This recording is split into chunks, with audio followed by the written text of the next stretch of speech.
Hello, everyone, and welcome to Big Sam's Long Balls podcast with me, Dan. Now, I haven't done a video in literally a week.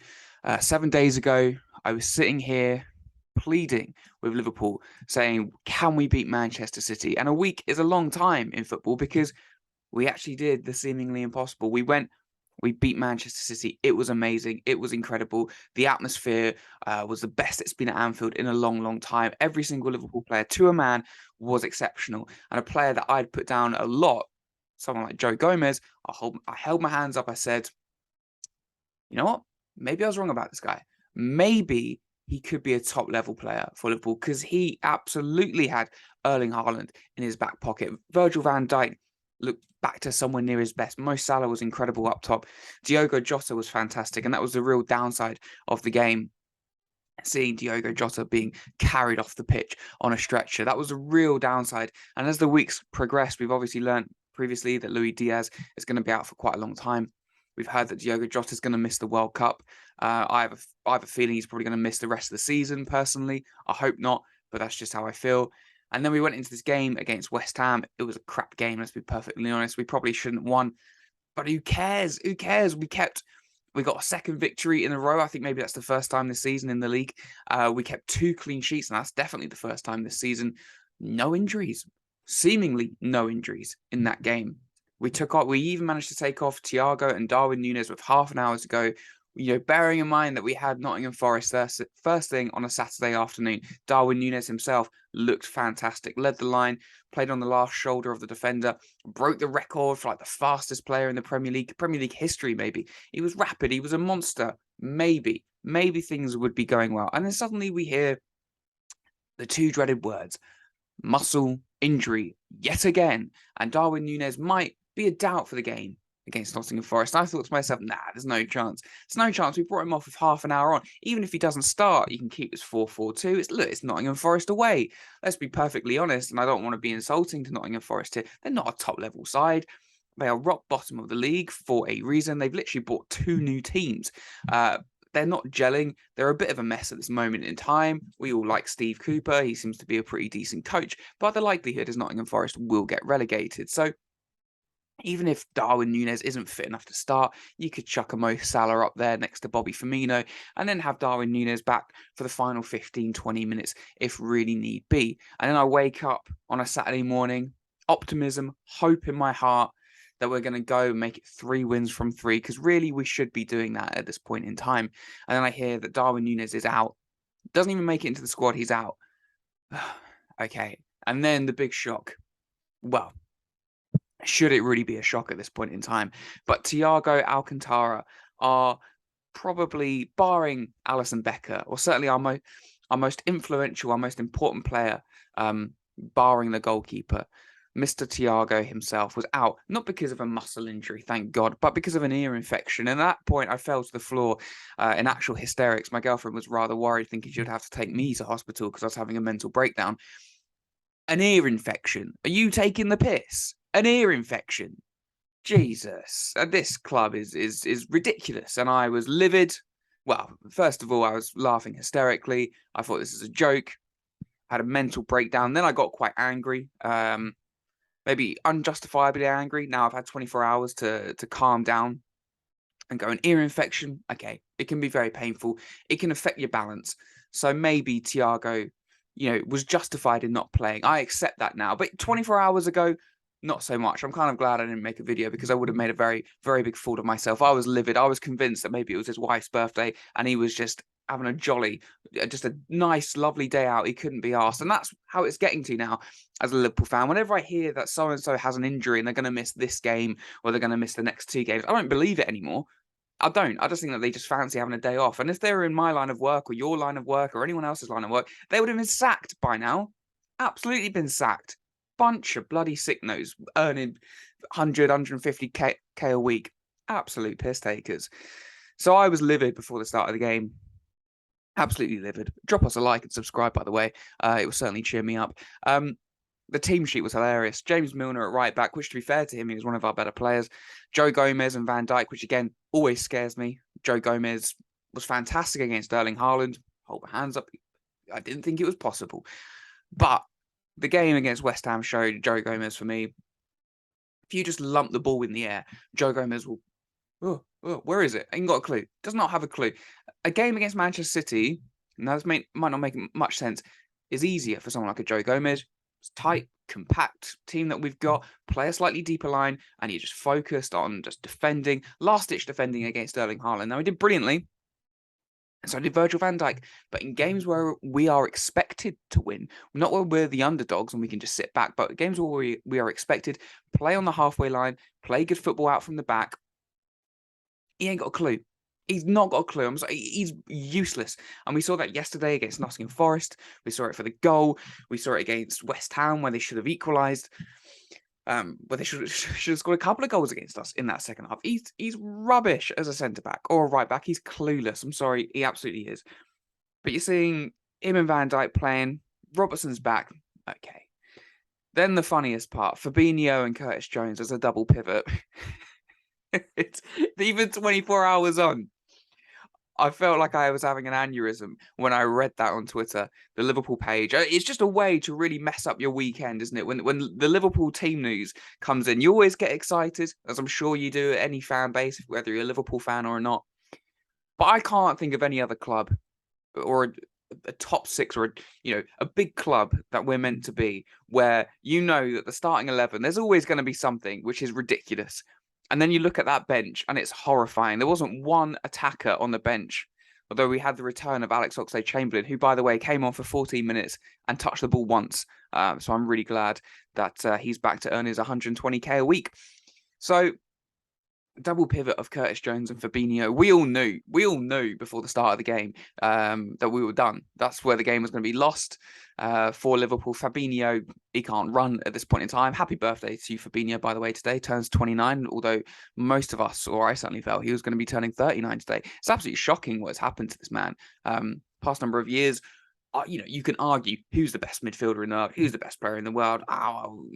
This guy's the best player in the world because he plays for my team. This guy's the best player in the world because he plays for my team. When we won the Champions League and the Premier League, Fabinho, for me, best defensive midfielder in world football. He was excellent. But there's been a bit of a drop-off over the last couple of seasons. He's declined a little bit with each passing season to a degree.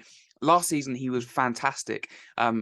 But my God, this season, what on earth has happened to him? It doesn't help that obviously he doesn't have like a consistent midfielder or midfielders around him. But that doesn't excuse some of these performances. Once in transition, he loses the ball, he's just going for a walk. The game against West Ham was actually decent for 60 minutes because we had Thiago and Henderson as that double pivot. And when we brought on Fabinho about half an hour to go, there was one point where he was on the floor breathing so heavily, I thought, Jesus Christ, is he having a heart attack or something? He was absolutely all over the place. He looked like me if I was playing professional football. And I realised he'd only been on the pitch for about 6 minutes. I don't know what's happened to this guy.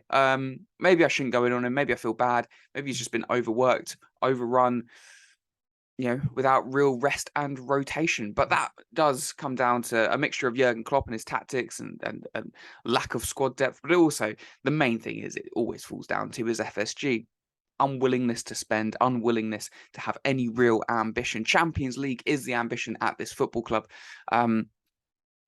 Are we going to get Champions League football? I don't think we will. I do not think we will. Anyway, we'll get to that as we go on. Elliott and Carvalho, they've come under a lot of scrutiny from a lot of the fans. I feel sorry for them. I really, really do. They didn't have great games yesterday. Carvalho in particular on that left-hand side. He had a bit of a chance early on. Harvey Elliott with a bit of quality cuts inside into that wand of a left foot.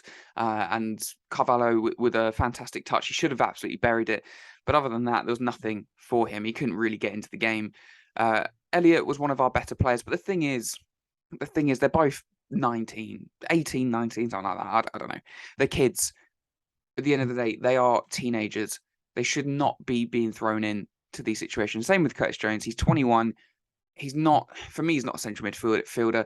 He started in the youth academy as a wide man. He's come into a midfield 3. Now, he's done okay there. Now he's playing in a double pivot. It's ridiculous. There have been times this season where Harvey Elliott himself has been playing in a double pivot.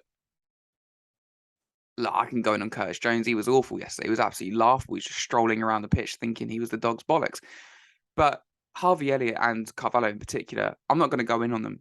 You know, they had some good moments, they had some poor moments. They're teenagers. And I look at Phil Foden's development at Manchester City. He was brought into a world-class team, a team that was winning trophies, a team that had good, experienced professionals above him, and also players that didn't fancy having the odd day off, more than the odd day off, to be perfectly honest. And I remember going back a few years, channels like TalkSport, Sky Sports were criticizing Pep Guardiola, and all this topic was, should Phil Foden move? Is his career being halted because he's not being played? No. The fact is Pep Guardiola was able to correctly manage Phil Foden's minutes and develop him slowly and appropriately, give him the odd game here and there, and then he's on the bench. Then he's in, then he's out. That's not just messing around a young player. That's giving them the appropriate minutes that they need. Harvey Elliott at 19 has been thrust into this side, and it's just gone, save us. Save us. You are the main man. Same with Fabio Carvalho. He's barely played Premier League football. Well, he'd never played Premier League football before this season. And now suddenly he's got to go and be our saviour. And we've got people online just digging them out and having a go at them. No, it's ridiculous. And again, it's just fail to prepare, be prepared to fail, okay? And this all comes back to FSG. Now, Jurgen Klopp can be criticised, and rightfully so. And I will criticise Jurgen Klopp in the sense that his tactics at times are bizarre. His in-game management is questionable at best. A lot of the time when he makes substitutions, we get worse, which is hard to believe. And also the muscle injuries. Every single player over the last number of years who is regularly getting injured for Liverpool, it is always a muscle injury. Now, this was something that a couple of German journalists and ex-professionals who really criticised Jurgen Klopp about back when he was at Dortmund and back when he was early on at Liverpool. And a lot of people wanted to ignore it because we were getting better and we were improving. However, it's hard to ignore that fact now.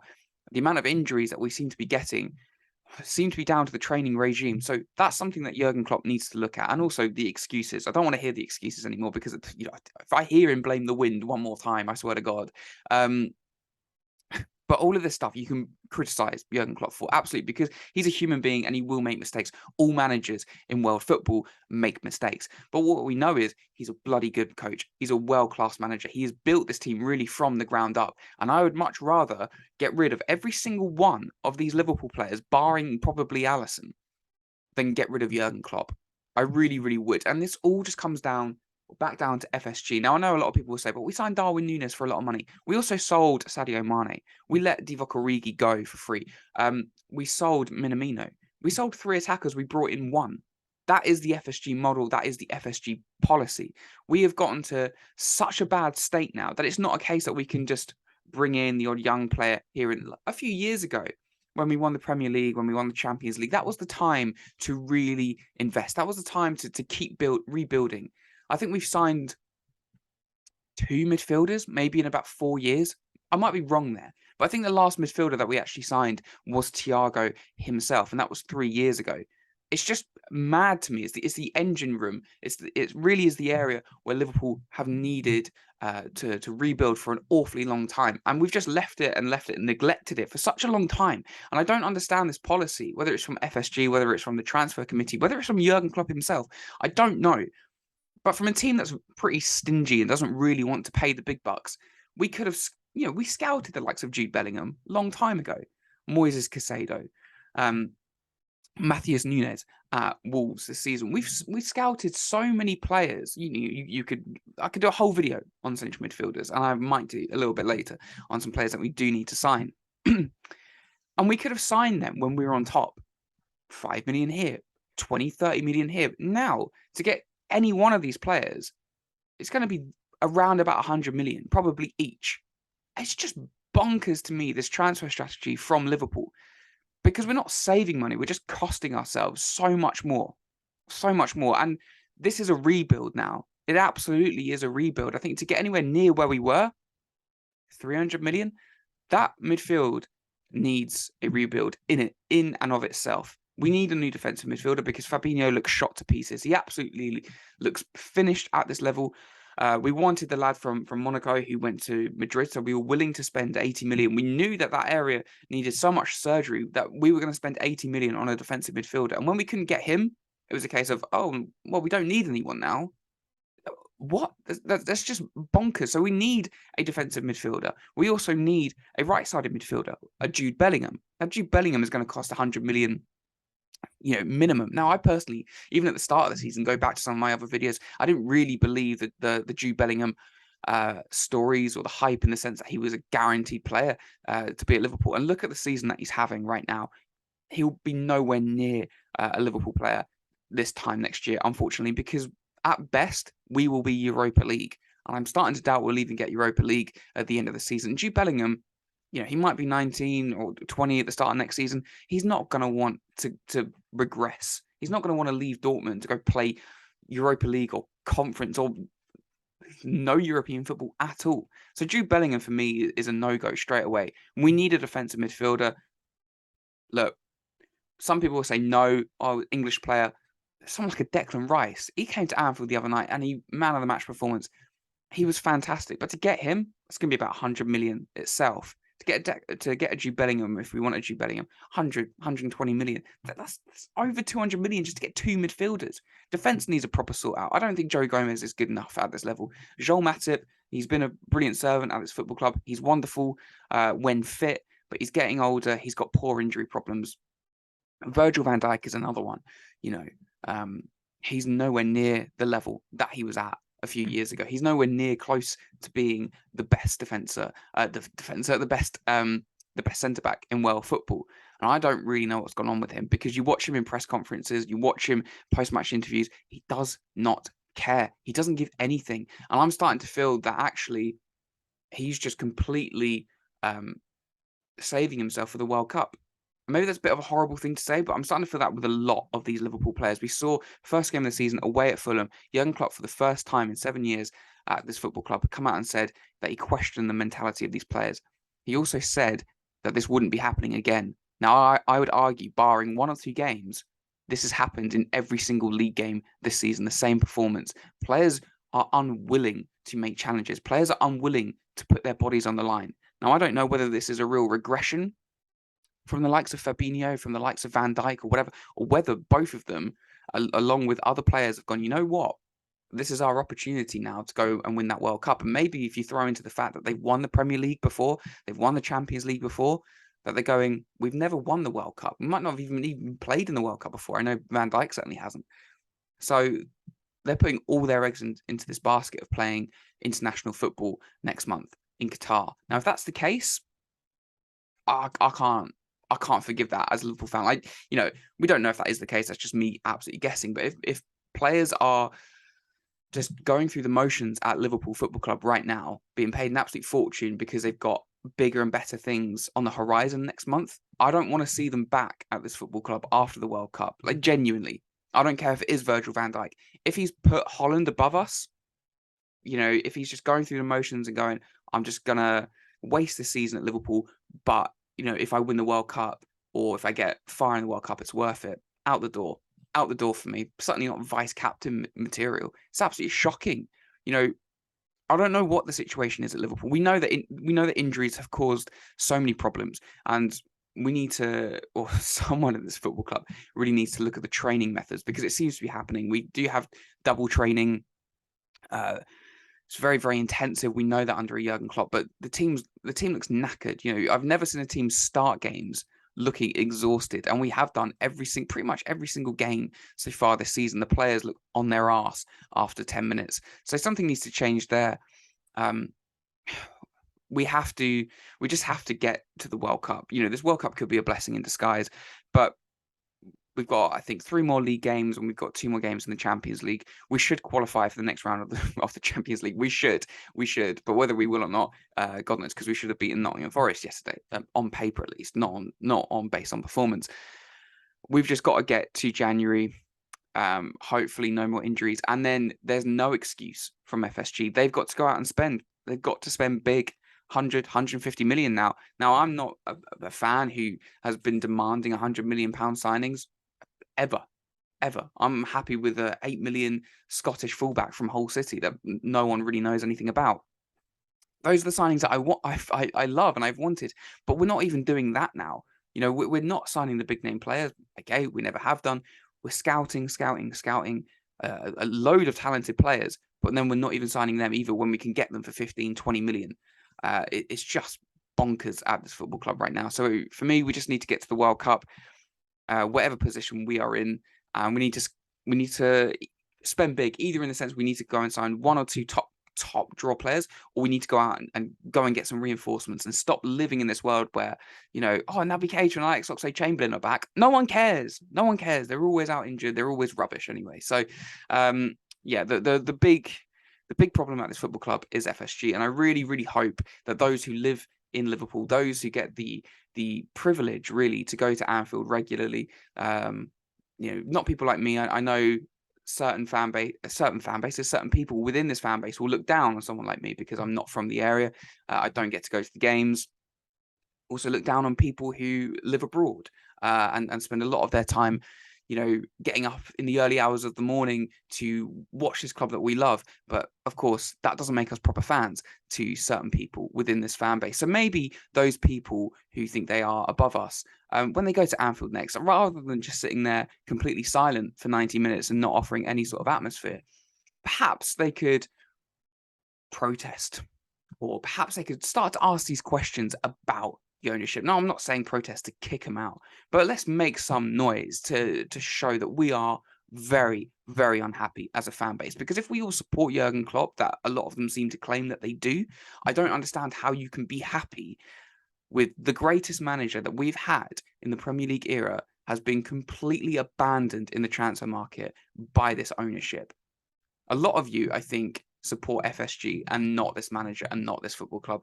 I've said it, and I'm just someone who makes the occasional football video, the occasional football podcast when I'm not at work or when I have the opportunity to. There are big channels with 500,000 subscribers out there that I think it's time for certain people to really start asking the questions about this football club, start asking some very difficult and uncomfortable questions for the manager and for the ownership itself, because it's all just very much like, oh yeah, thank you so much for giving us the opportunity to interview you. Oh, thank you so much for giving us the opportunity to come behind the scenes. No one's asking the difficult questions. No one's making life a little bit uncomfortable for old Skeletor over in Boston right now. And the fact is, we should be.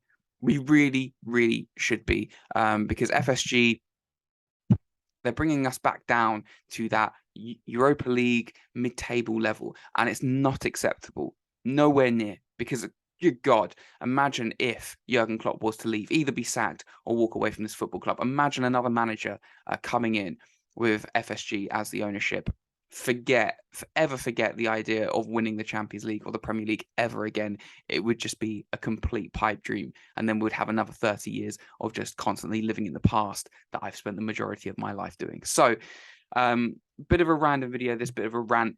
We lost to Nottingham Forest. I didn't even give them any credit. They were actually really, really good yesterday. So well done to them and to Steve Cooper. I'm sure that's going to be, the game that turns their season around, if they can turn their season around. But Liverpool, disastrous, absolutely disastrous. I really don't know where we go from here. I really, really don't. It's not a case of just changing formation. Everything needs to change behind the scenes. When Wijnaldum left, it was all very, very, little whisperings of a lot of people being unhappy, and he came out and said that it wasn't the right time to talk about it. We don't seem to have a club doctor or a head doctor at this moment in time. There's been a lot of staff overhaul behind the scenes, a lot of people leaving or lots of people being fired. It's not a very happy camp at Liverpool right now behind the scenes, and you can see that on the football pitch. And I just think as a fan base, we really need to come together. And those who have the power, the power of YouTube, who've got hundreds and hundreds of thousands of subscribers and fans, need to come together and really start asking FSG what their ambition is and what they want from this football club. Because if they just wanted to scrape into top 4 season after season, that's not good enough for me, and it shouldn't be good enough for any of you as well. So even if that was the case, we need to get these out